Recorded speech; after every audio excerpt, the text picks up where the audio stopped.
Continuamos en el living, tenemos el gusto de recibir al periodista Daniel Bianchi, que desde que atravesó las puertas de entrada de Canal 5 no ha parado de saludar a compañeros durante, casi 2 décadas. Gracias por acompañarnos, un gusto recibirte, Daniel. Muchas gracias, Paula, gracias a ustedes por haberme invitado.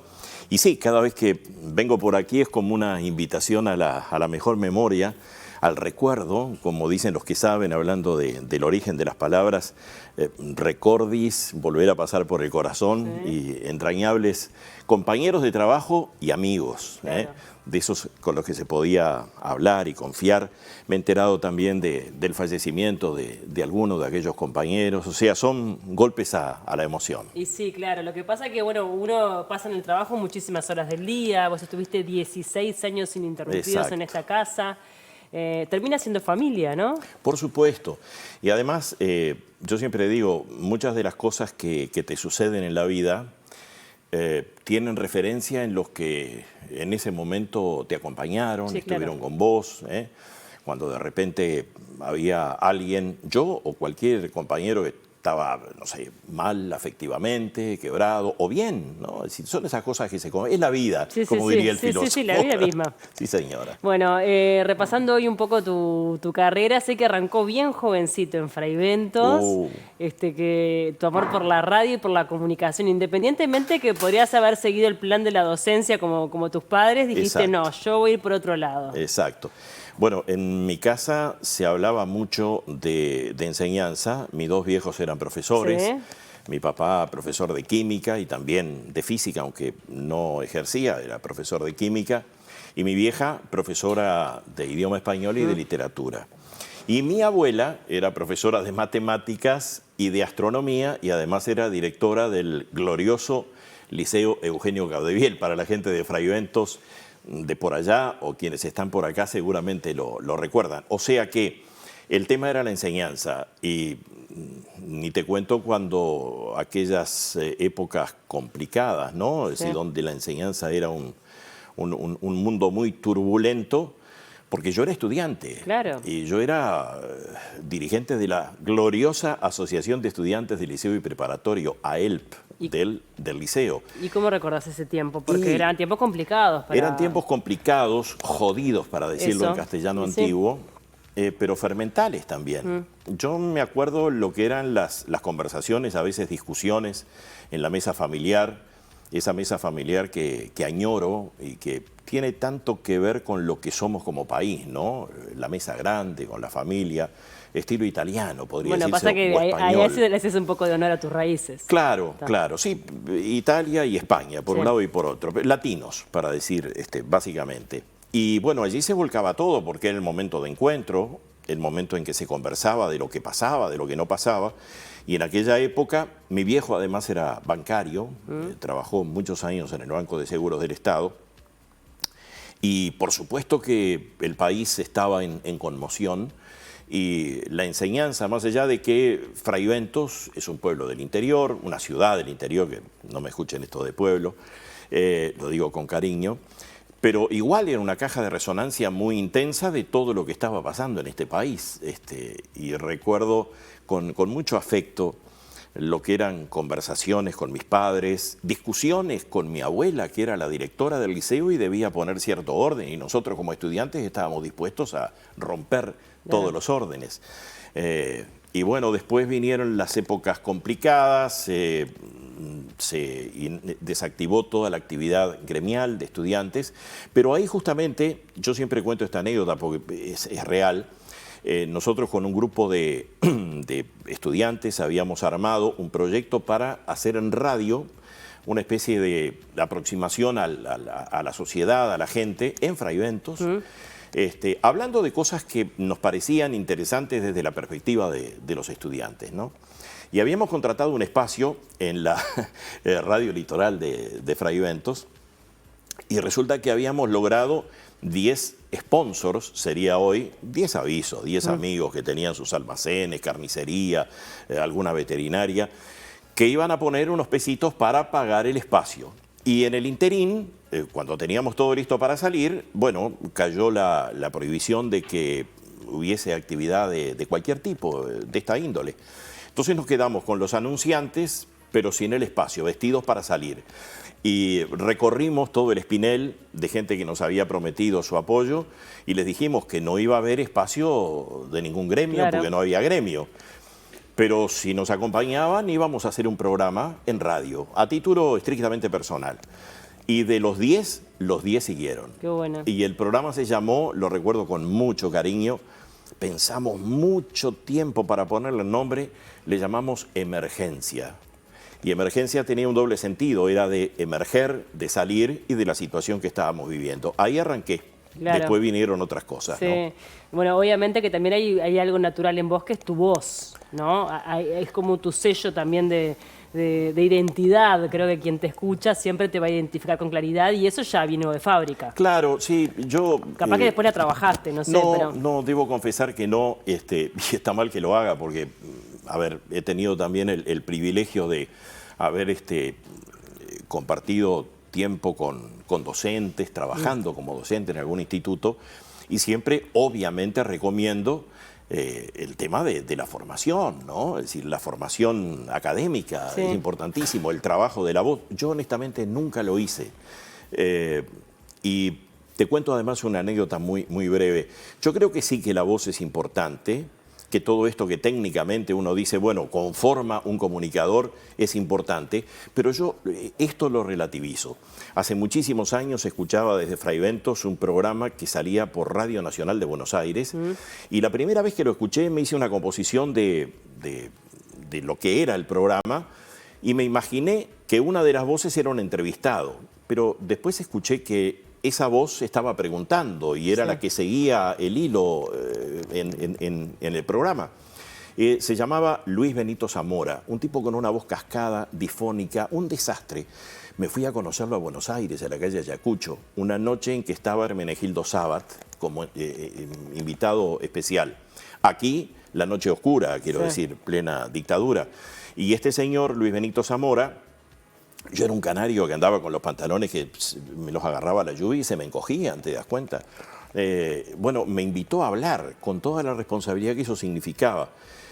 Pero ahí, y esa es la intención de la anécdota, me di cuenta que el timbre de voz, el caudal, la capacidad, está bueno, pero no es decisivo, porque no. yo siempre digo, lo importante no es únicamente el vehículo, sino lo que lleva adentro, ¿no? No, Es decir, claro, también es cierto que hay algunas voces que son que generan tanta identificación de la persona, que trascienden independientemente que no sean tan hegemónicos como uno podría llegar a pensar, ¿no? Es bien interesante eso. ¿Por qué decidiste venirte a Montevideo? Bueno, a ver, hubo circunstancias familiares que determinaron que me viniera para acá. Además, yo no tenía demasiado horizonte en Fraiventos. Me parece que esto tampoco es una cuestión tan antigua, ¿no? Lamentablemente hay mucha gente que en el interior, ahora sí ha habido una revolución educacional con la instalación de la SUTEC y bueno, todo esto. Que igual sigue siendo limitado. Claro, claro, claro. Ojalá que algún día podamos hablar de un país en un pie de igualdad. Exacto. Pero los gurises, las gurisas que nacen y ya no estoy hablando del campo, ¿no? Del medio rural, sino en las ciudades, aún las capitales, ven muy limitada su expectativa. Y yo quería trabajar en esto. Y ya había trabajado en algunos medios, en mi querida Fraiventos, y decidí armar un bolsito y venirme para Montevideo. Y conseguí, por suerte, en aquel momento había, no me preguntes por qué, había posibilidad de trabajo, por lo menos en este rubro, y tuve posibilidad de trabajar, recuerdo, en El Espectador, que entraba al mes siguiente, en Radio Nacional CX30, que entraba a la semana, y en Radio Monte Carlo me hicieron cortar una barbita breve que tenía, entraba al otro día, y bueno, yo precisaba comer. Claro. Entonces al otro día estuve ahí como un campeón a primera hora con el señor Neyan Sarkisian, que Bien. fue durante muchísimos años director de noticias con quien aprendí mucho, con todos los compañeros de la 20, de Monte Carlo, en aquel momento estaba junta con CX12, que fue además Sarkisian el hombre que trabajó, que diseñó el famoso rotativo del aire de Radio Rivadavia en Buenos Aires, que digamos, marcó toda una época en cuanto a estilo de informar, con los móviles, la dinámica, todo eso. Bueno, ahí fue que comencé a trabajar.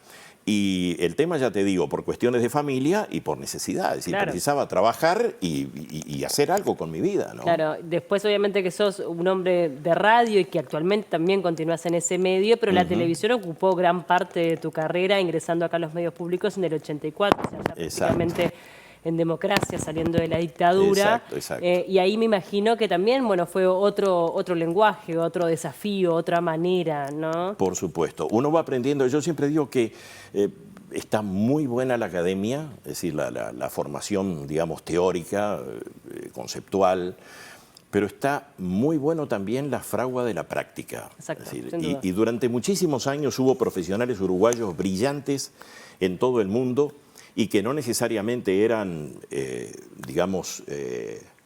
Sí, académicos o universitarios, sino que eran gente que se había formado en el hacer. En el hacer. Bueno, básicamente eso, ¿no? Todo un mundo, digamos, que uno aprende, que uno va generando respuestas también.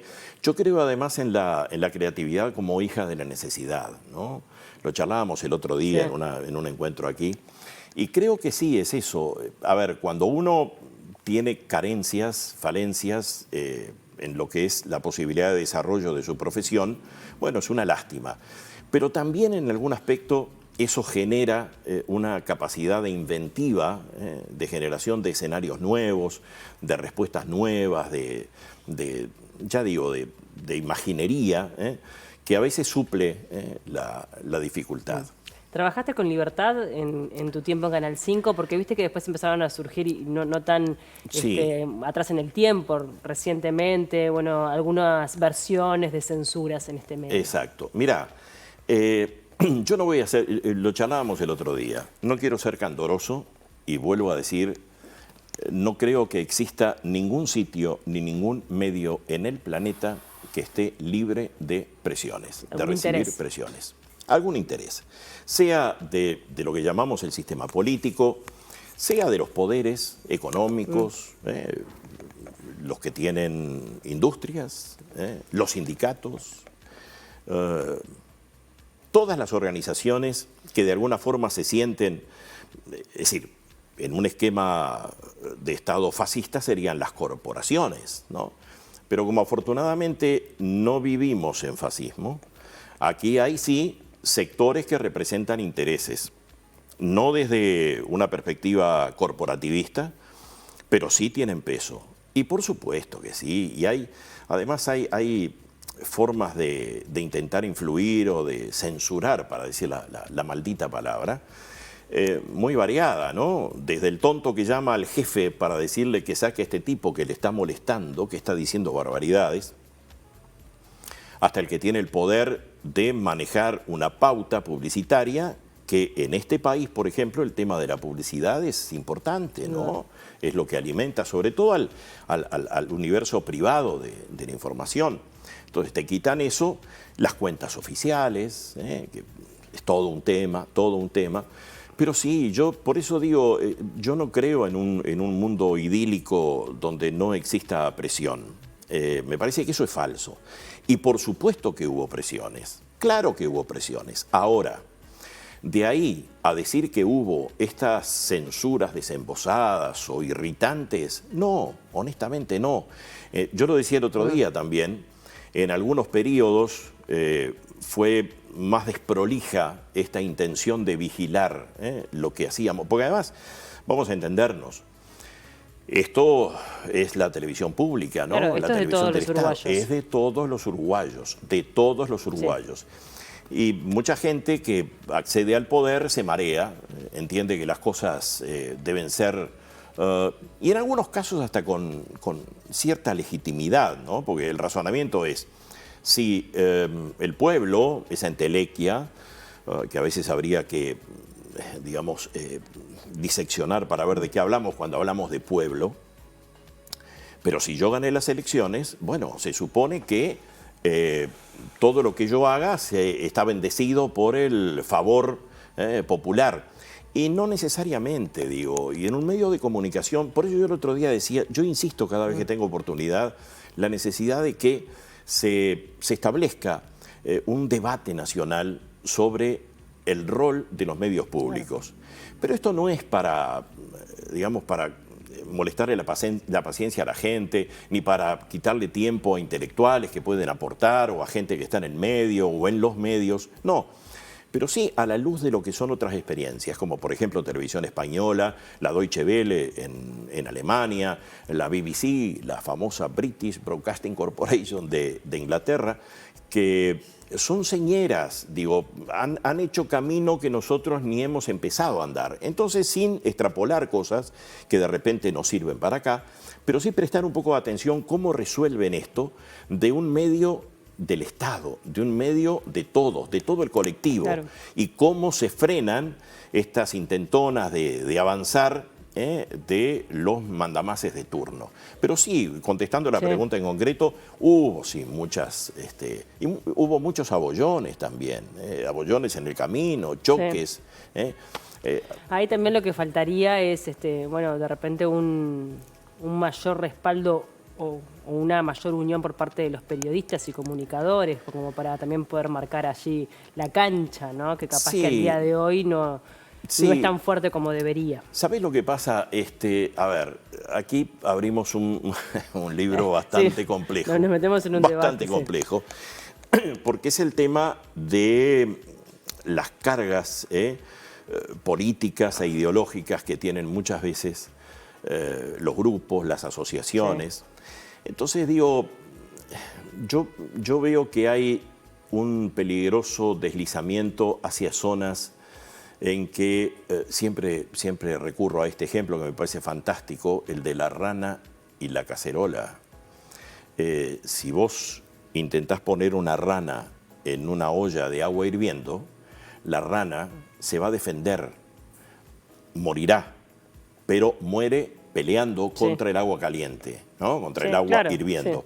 Ahora, si pones la rana en agua tibia y vas aumentando la temperatura del agua, la rana va a morir graciosamente, sin enterarse de que murió por agua hirviendo. ¿Me explico lo que estoy diciendo? Es decir, me parece que hay un valor superior que es la libertad, que hay que cuidarlo. Hay mucha gente que hace gárgaras con la libertad. Y me parece que habría que bajar a tierra esto y ver en qué medida somos como ranas, en qué medida hay cosas que retasean nuestra libertad, el tema de las redes, el tema de los medios, el tema del acceso a la información, el tema de la democracia. Se habla mucho de democracia. ¿Qué es la democracia? A ver, vamos a empezar a discernir cuáles son las líneas rojas. Es decir, yo escucho, por ejemplo, un presidente disuelve un parlamento en un determinado país, y no quiero meterme en el enjambre, disuelve un parlamento en un determinado país. Bueno, la tribuna de este lado grita y dice, es un dictador, autoritario. De repente el tipo disolvió el parlamento de acuerdo a normas que están previstas en la Constitución. Bueno, que sí están previstas. Pero de repente hay otro que por allá disuelve el Parlamento de una forma no constitucional. Claro. Y parece un detalle, pero no lo es, no lo es. Entonces, mi terror es que hay una especie de relativización de todo lo que significan algunas palabras que además deberían tener otro sentido, otro contenido, porque lo dijo Alfonsín en su momento, si la democracia no da de comer, no sirve para generar trabajo y para que la gente viva mejor, bueno, te voglio dire, ¿no? Es decir, se complican las historias. Pero digo, creo que vivimos en un momento muy confuso, de un gran caldero donde todo da igual, donde las palabras pierden significado, donde yo digo defender esto, pero estoy tratando de promover aquello. Las derechas, las izquierdas, los modos de hacer en política estoy hablando, hay una gran confusión. Yo recuerdo que en los años en que en este país había dictadura, estaba todo muy claro y era sencillo. Ellos eran los malos y nosotros los buenos. Entre nosotros había diferencias, pero había una energía vital colectiva que permitía vivir una primavera del espíritu cuando nos acercábamos a la libertad. Hoy las cosas están más complicadas. ¿Quiénes son los buenos, los malos? Y estoy caricaturizando todo esto, claro, ¿no? Y te cuento brevísimo, no quiero agobiarte. Hace 48 horas me encontré con un cubano que está aquí desde hace algunos años. Empezamos a charlar en una placita infantil, habíamos llevado a una de mis nietas, a Emilia, a disfrutar con mi compañera, con Marta. Nos pusimos a charlar con el cubano. Y el cubano hablando dice, ¿saben? Dice que cuando yo salí de Cuba fue que recién me enteré lo que era la libertad. Y yo pensaba que en Cuba tenía libertad porque tenía capacidad ambulatoria para ir de una punta a la otra de la isla. Pero no se me había ocurrido que la libertad era otra cosa. Eso es lo que me dijo un señor cubano. No voy a dar su nombre aquí para no manosearlo, pero para quien quiera escucharlo, y esto sin afán político, ideológico, claro, ni de defender esto o lo otro. Claro, lo estás diciendo sobre todo por el hecho de que cada uno vive la realidad de acuerdo a lo que le toca, en definitiva, ¿no? Exactamente. Y hay posibilidades de repente de ampliar un poco el espectro, ¿no? Dándose la discusión necesaria, es bien interesante. Hoy estás al frente de informativos en Radio Oriental. Exacto. Un desafío lindo también. Como me dicen mis amigos, estás con los curas, me dicen. Sí, exactamente, con la radio de la Arquidiócesis de Montevideo. Y trabajamos en absoluta libertad. Yo a veces digo, a ver, ¿será la libertad que tenemos? Es que no les importa lo que decimos y a veces me llama la atención y me dan ganas de hacer algo como para despertar el posible censor, ¿no? Se aparece una llamadita, algo. Claro, no, pero afortunadamente sí, con un grupo excelente de compañeros. La intención, como charlábamos el otro día en una reunión aquí con viejos compañeros, salvando las distancias, es el mismo concepto que Zavala, el primer director del Sodre, aplicó para un perfil, ¿no? Un perfil sobre todo informativo. La intención no es ganar, no es competir, este frenesí de llegamos primero, la primicia. No, es tratar de que la gente que escucha el noticiero de Radio Oriental sepa que lo que decimos, que damos la cara, claro, que ponemos la cara por lo que decimos, ¿no? Que podremos llegar más tarde que otros. Pero vamos a minimizar el riesgo de equivocación. Bien. Porque al fin y al cabo, en este mundo tan proceloso y digamos, engañoso y globalizado, donde además las redes, la gente confunde los medios.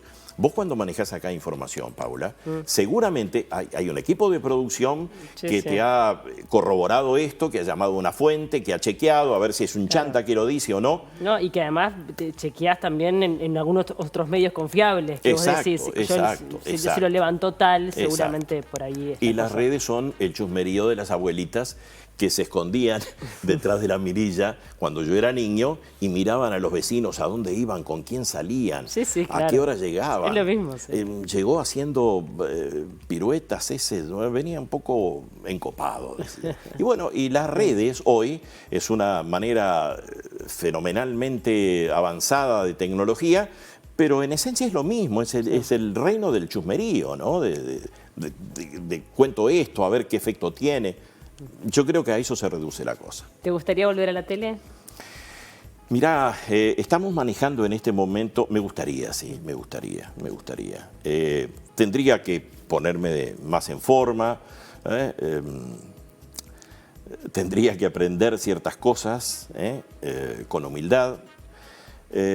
Les cuento que estamos ahora en un proyecto para no revivir aquello que hicimos de turismo en un compacto bastante más reducido que lo que eran aquellos programas, pero sí ocuparnos del turismo en todas sus variantes. O sea que para aquellos con los que me encuentro habitualmente y que todavía hoy... Sí, que fuiste además un innovador en su momento con el grupo de viajes, todo. Pero Paula, me siguen llamando y alguna gente con una gran dulzura, señoras, señores, ya entrados en años, que no es porque las agencias no les inspiren confianza, pero bueno, la televisión da eso. Seguramente a vos, Paula, muchísima gente te siente integrante de su familia. Sí, esa cercanía. Exacto, una cercanía. Estás en el living cuando el señor está en ropa interior y la mujer también. Entonces, te metes ahí. Y mucha gente todavía hoy me llama, a ver, tenemos pensado hacer unas vacaciones, y yo los derivo a las agencias que, recuerdo, trabajan ciertos destinos. Pero en concreto vamos a estar haciendo algo, sí, de turismo en algunos medios, en una plataforma, con mucho trabajo en redes, pero eso, digamos, en algún momento te lo comentaré para que lo traslades. Qué bueno, la verdad que estaría buenísimo que vuelvas a la pantalla chica también. Muchísimas gracias por acompañarnos, fue un gusto recibirte. Gracias a vos, Paula, gracias. a todo el equipo de Living. Te cuento que soy televidente, bueno, así que estoy también del otro lado, y realmente me confortó mucho, me gustó mucho que se acordaran.